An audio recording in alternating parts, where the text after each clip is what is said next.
I have to say something, and I want to be very clear about this. Monday Night Raw occurred on September 2nd, 2024, and the show was pretty much unwatchable. It was a Labor Day edition of Monday Night Raw, and I'm becoming more and more disillusioned with reviewing these shows due to the fact that they're so dry and so little actually happens in the show. And it's not even like wacky, zany bad. It's dry bad. And these shows are boring. They're just very boring shows to review. I try to have fun reviewing the show because then you guys will have fun listening to it. But I'm not sure I'm even having fun reviewing the shows anymore. I'm not sure I am. I'm certainly not having fun watching them. My God. But we got to talk about it. So maybe I'll make a change at the beginning of the year. Maybe I'll make a change when Raw goes over to Netflix. Maybe I won't do a full Raw review or a full SmackDown or NXT review. I'll just find some other way of handling this. But as of right now, I'm going to push through the reviews because I've already set up the channel to do this. So we're going to do it.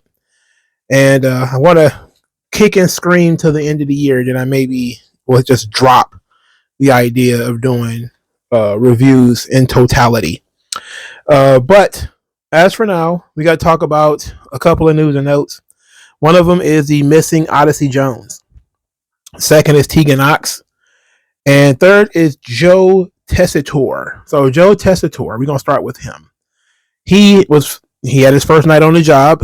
I give him a B. I think he did a really good job. He made some small mistakes, like I think he called Kyrie EO and EO Kyrie.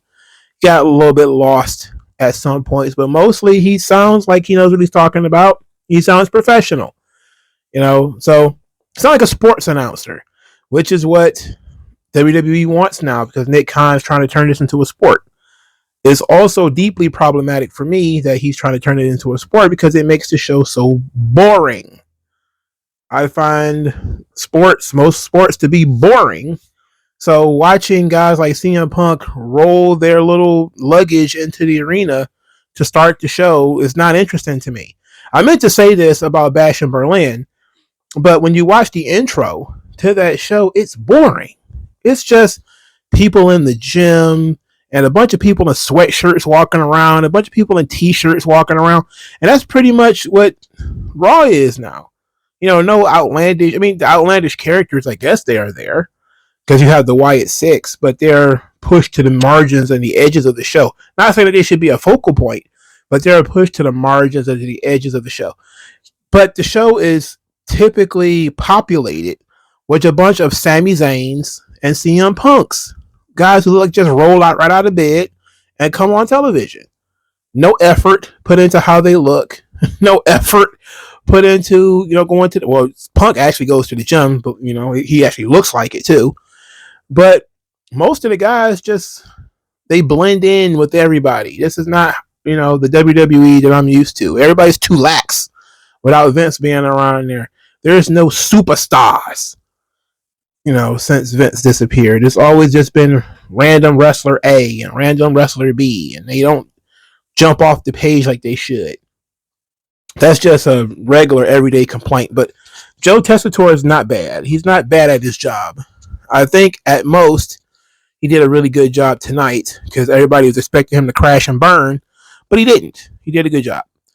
Now let's talk about Odyssey Jones. Odyssey Jones they just decided, I guess, that he's not working out.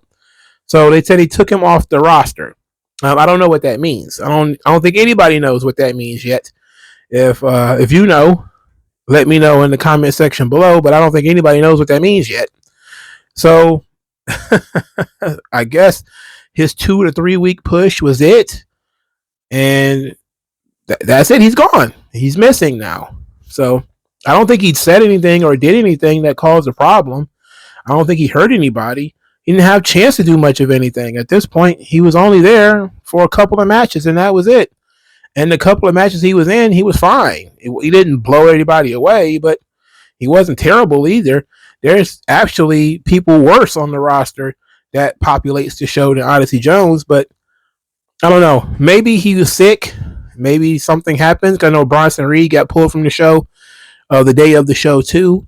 He had COVID, so maybe that's what happened with Odyssey Jones. Maybe he's sick or whatever. Who knows? But Tegan Knox also complained. She has been complaining lately.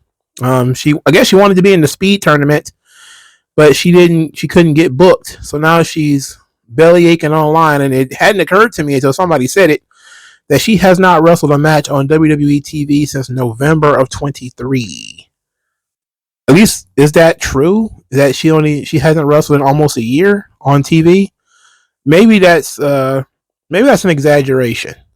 I think it was an exaggeration. If I don't know if it's been that long, but I think the last singles match she had was her singles match with Becky Lynch, which people went and clipped highlights from to show that she looks very bad.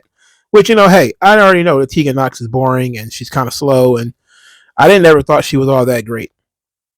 My question is, why is she still there? You're paying her to do what?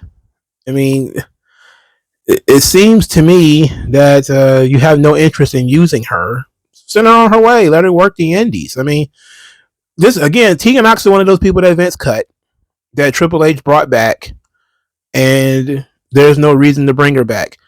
If I remember correctly, wasn't she Shotzi's tag team partner? And then when Shotzi went down with the injury, I think that's when they took Tegan Knox off TV, which is usually not what they do. The Triple H era typically tries to utilize the other half of the team if one half goes down. That's what he was doing with Ivar before he eventually went down too. But Tegan Knox has never been that great, not in my book anyway. So I don't know. I have mixed emotions on this. At the same time, I think it's great that Tegan Knox is not on TV because she sucks. At the same time, if she wants to work and you have nothing for her to do, cut her loose and let her go work the indies, man. I mean, you could always throw her in a tag team because there's always somebody on the roster who needs a tag team partner for some reason. But if you have no interest in even doing that, why waste the girl's time? She's still young. Let her go. All right, so let's get into the show. I'm going to try to breeze through this show as quickly as possible. It was boring. It sucked. Rhea Ripley talked about how she wants a match with Liv Morgan because she pinned her. It felt like she was owed that. Dominic Mysterio came out, said Liv wasn't there, and that she was recovering from her injury. This was a lie, of course. Liv Morgan tried to attack Rhea Ripley after Dominic accepted the challenge on Liv's behalf. This led to Rhea Ripley getting tangled up in the ropes, and while she was dangling upside down, Liv was stomping her and kicking her all in the leg. At this point, Damian Priest chased them off, and the rest of the night was Rhea Ripley hyperextended knee or something or other, and she was on crutches. Damian Priest wanted to have a match with Judgment Day. He ended up with Jey Uso as a tag team partner. It was like, who's going to be his tag team partner? And everybody already knew it was going to be Jey Uso. But they drug it out through the rest of the night that Jey Uso is going to team with Damian Priest. And then they beat the tag team champions, Finn Balor and JD McDonough. So the tag team champions, they haven't defended the titles since they won them. At least I don't think so.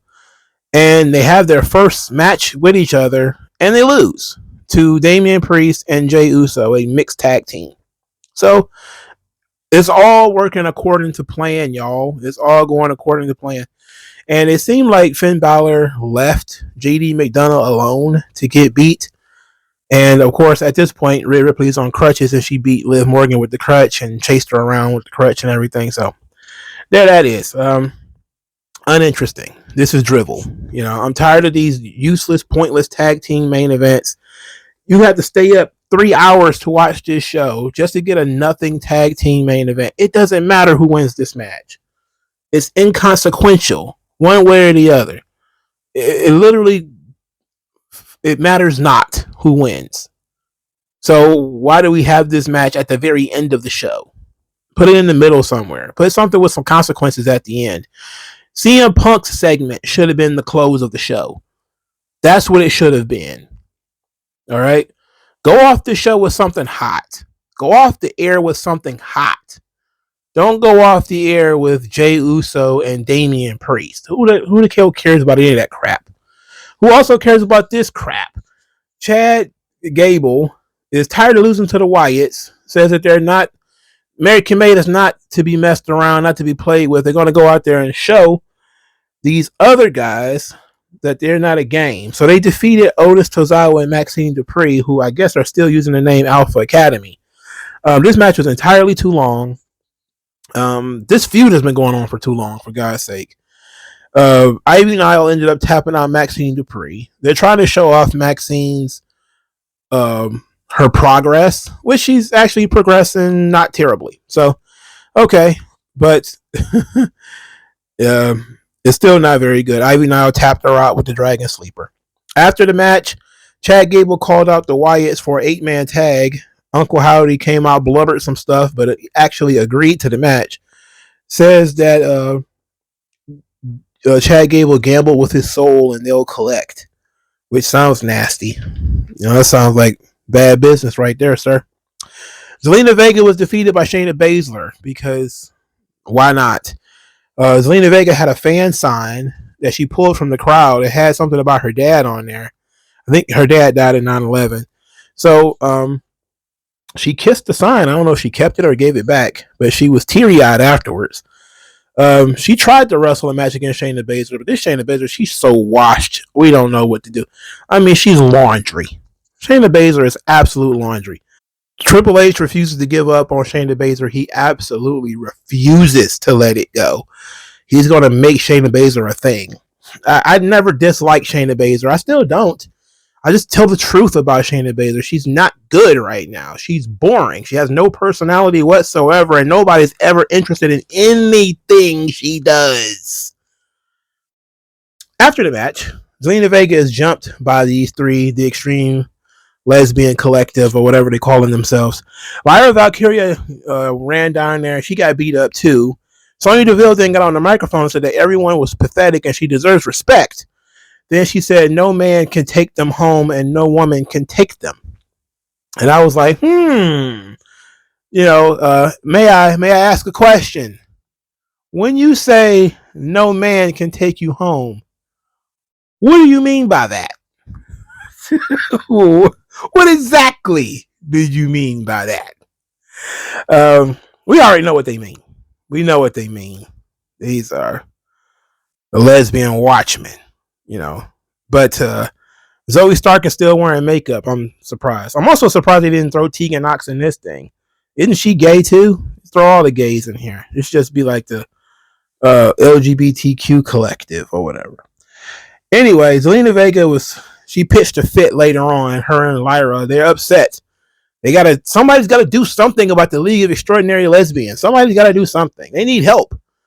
So then Lyra Valkyria says, well, it's going to be in Calgary next week, right? And I was like, oh no. And she was like, I got to make a phone call. I'm like, oh no. We was on vacation. We was cruising along here. And now you're threatening Natalya. This Natalya threat, I don't like that. That's no good. But I guess if you got to have somebody, I guess Natalya's in. Oh, God. Whatever. CM Punk came out there, 9 o'clock hour, top of the hour. Great spot for him. Said that now that the personal is out of the way, it's now on to business. He's not here to make friends, here to make money. And he's going to take that money any way he can get it. He was taking it in gold. So he called out Gunther. Say he want to fight for the World Heavyweight Championship. Then he got jumped by Drew McIntyre, who claymored him out of his shoes, which was great. One of his shoes, at least his socks was clean. Oh my God. You would think the way he dressed, his socks might end up like the Brooklyn Brawler shirt, but at least they were clean, for God's sake. McIntyre proceeds to place foot in ass for the next few minutes. Then he eventually took the bracelet and he broke it. Just snatched it into pieces, which was great. And it got a reaction because people cared about this bracelet. It ruled. He then shoved the beads in the mouth. Then Punk got up somehow and it got booted in the head again. They did a stretcher job for Punk. And McIntyre chased down the stretcher to pummel him and eye gouge him on the stretcher. This is the game I love. This is the business that Psycho Sid and Bam Bam Bigelow was in. This is the business that Vader was in. This is what we need in wrestling. Not bracelets and big guys making stupid jokes and Twitter trolling and shit. You're a big man. Hurt that guy. That's what I'm talking about. This is the game I love. This is what I support. I support this. Punk got his shit kicked in. That ruled. Best segment of the night. I wish we'd have did this at the main event to make it interesting. I would probably be in a better mood if this was the final segment. But this is the big push for the Hell in a Cell match. Everybody kind of figured the bracelet break-in was going to happen. I called it maybe a week or so ago. But this was perfect. Very well done. It seemed like Punk wanted to move on, but McIntyre's obsessed with him, so he's not going to let it happen. Then we get moved on to this faggotry of the Intercontinental Championship, where you got these 2 6-man matches, or these 2 triple threat matches. Dominic Mysterio was chased out of his match, but he was wrestling Dragon Lee and Ilya Dragunov. He gets chased away by Damian Priest because Carlito came out there and pushed Dragon Lee off the top rope.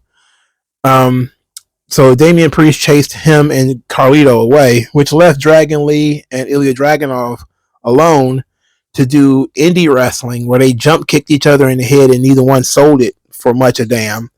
But at least it was decent, you know. It got to show off a little bit of what Dragon Lee can do. Dragunov wins the match with Torpedo Moscow.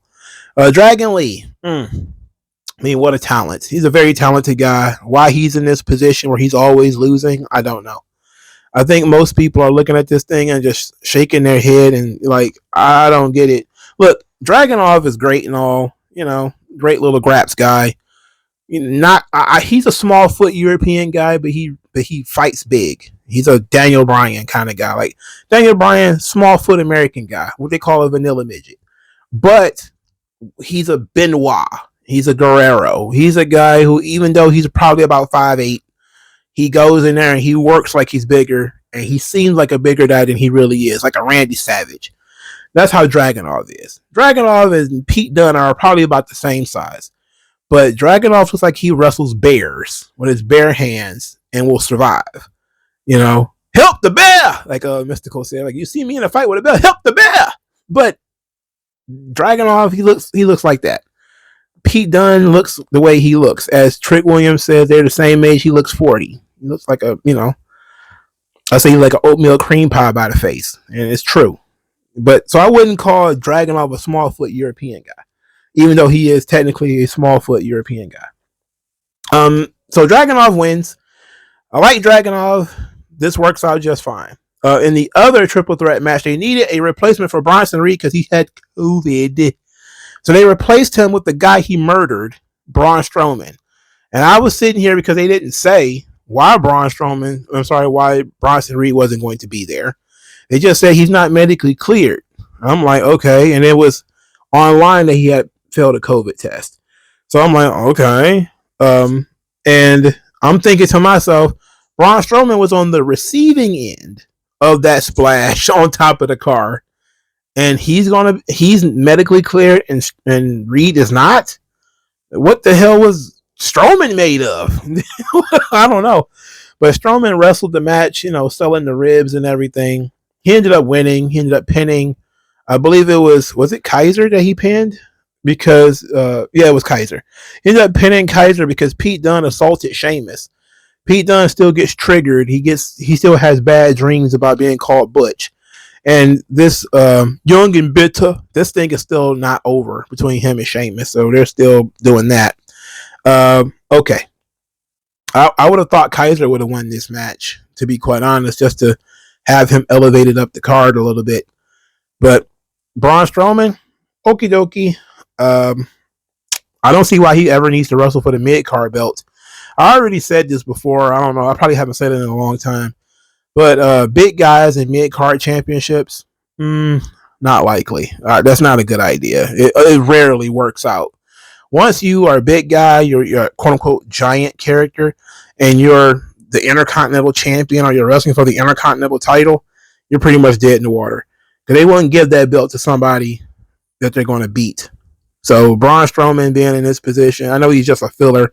He probably won't even take the pin next week, but not a fan. So next week's Intercontinental Championship Fatal 4-Way is Ilya Dragunov, Braun Strowman, Jey Uso, and some fourth person whose name I don't remember. I honestly don't remember. I was doing it off memory. I still think that Jey Uso is going to win because they did a vignette between him and Braun Breaker where Braun Breaker once again said no member of Jey's family has ever beat a member of his. And I don't remember how many Steiners versus Samoan SWAT team matches there was. But I'll take his word for it. How about that? So the Fatal 4-Way is next week. I fully expect Jey Uso to win it, even though it'll probably be better for us all. If it'd be better for Braun if Braun Strowman won it, because he gets to beat a giant. That would rule. But he's probably not going to get that lucky. The match after this was Damage Control versus Fire and Dawn for the number one contenders for the tag team titles, and Fire and Dawn actually won. Bianca Belair and Jade Cargill was at the ringside. Kyrie ended up jumping on Bianca like he took her head off. Jade Cargill then pushed or punched or whatever Kyrie right in front of the referee. The referee got to pretend he didn't see it. Like, whoop-de-doo, I didn't see that. And then Fire and Dawn jumped Io to win. And I'm thinking, like, what do they get out of this? Fire and Dawn versus Bianca and Jade. What are they getting out of this? Why are we doing this again? After the match, though, Kyrie's eye looked like she had like an octopus in it or something. Like, was her eye busted open? Did Jay lay that shit in kind of tough? Like, what happened there?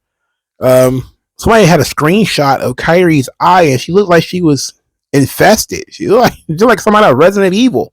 What the hell's going on with her face? What happened to her?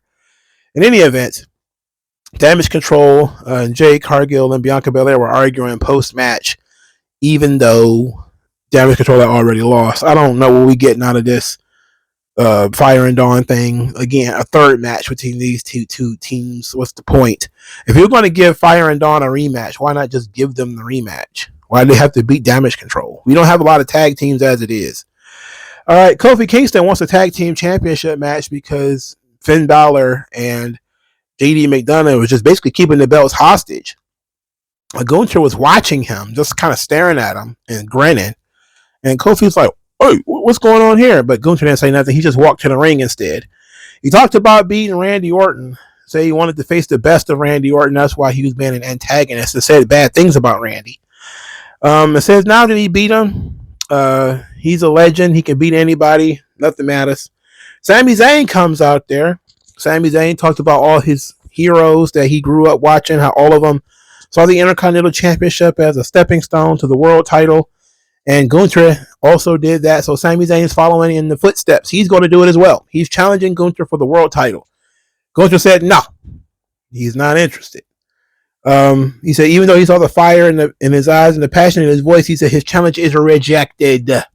He don't want no part of him. Sami Zayn said Gunther has never backed down from a challenge before, but he's backing down from this one because Sami Zayn is the only man to beat him. Gunther looked at that, smirked, and walked off, not even dignifying it with a response, considering that man knows he lost that Survivor Series. He got pinned by Braun Breaker, and he got beat by Ilya Dragunov in NXT UK. That was Volta that got beat in Survivor Series. That was also Walter that got beat on NXT 2.0, if I remember correctly. It was also Walter who got beat in NXT UK. So the Gunther version of Walter has never been beaten by anybody other than Sami Zayn. So I guess that's fair. I'm not against this booking because it's sensible. It's the old Rick Rude Ultimate Warrior booking. I beat you for the Intercontinental Championship. Now you're the world champion. I'm gonna come and beat you for that too. Okay. I don't hate it. I hate looking at Sami Zayn because he looks like you would see him at Walmart. Just he doesn't stand out. There's nothing interesting about him that is immediately eye catching. If I wasn't already a guy who was interested in Sami Zayn, I would not be interested in Sami Zayn. I wouldn't think like, why is this fan in this ring talking to this very professional Ubermensch? That's what Gunther is supposed to be. He's, Ivan Drago. Why would, he go and fight a fan? Because that's what Sami Zayn looks like. He looks like the popcorn vendor. But, this is Triple H's WWE, brother. He don't. Well, then again, to be fair, Sami Zayn was kind of a bum under Vince too. But at least he had to wear like a commie hat or something. Like he had to do something. He had to wear some kind of costume. He don't have to wear a costume now, so he just comes out, like he just came from, taking his son to the park and came on the wrestling show. And I want to be the world champion. It's like, you don't look like it. I'm not saying you got to be the honky tonk man or something. I'm just saying, like, goddamn. Wear a jacket, a nice jacket. I mean, at least it looked like his clothes was ironed, which is a positive. But everybody can't be Mick Foley. Like Mick Foley got away with that informal stuff because it was only him. If everybody else walked around like, in sweats and flannels and everything, people would think this shit was low rate. They think it was ECW, for God's sake, where everybody's walking around in blue jeans. This is absurd. The amount of people you got walking around in bummy clothes on Raw. I never thought I'd see today. That's AEW stuff. That's, GCW stuff. This is not Monday Night Raw material here. Where everybody's just walking around in t-shirts. Like this is ridiculous. Pure ridiculousness. Anyway, that's the show. The only thing that really happened on this show was Punk got his shit kicked in, which was great. Everything else was paint by numbers, and we never get anything to go to the next level. And they're using the same people over and over and over and over and over and over and over and over and over and over and over and over again. So you don't see anybody new. This is the one thing about me bringing up Odyssey Jones and Tegan Knox, because at least they were different people. Like, how many times can we see Kofi Kingston in a tag team championship match? I don't want to see that. I've seen that 100 times, 1,000 times, 10,000 times over the course of the New Day's tag team run, which has been 10 years. They have been in over 1,000 tag team championship matches. I do not want to see them again. I do not. Where's AOP? I mean, I know they did. He just had them beat, by Odyssey Jones, pretty much squashed by himself. So they're not a threat, but I'm just saying, goddamn, there has to be somebody, some other tag team forming somewhere where we could do something interesting with them. But no, we don't have anything.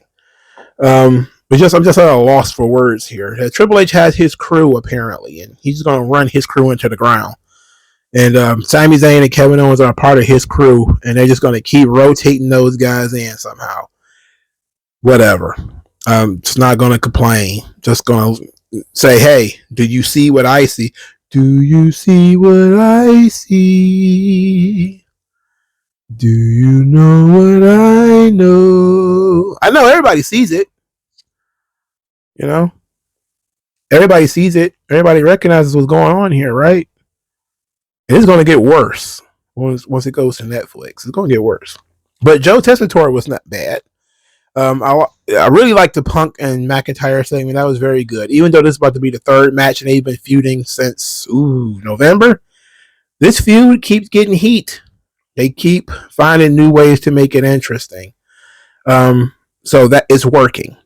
And personal feuds draw more money than championships, because Punk and McIntyre is much better than whatever they're doing with Gunther. Randy Orton lost. He did not even appear on this show. So that should go and tell you what they think about him. So what do you guys think? Let me know in the comment section below, and I'll talk to you guys later. No one does it better.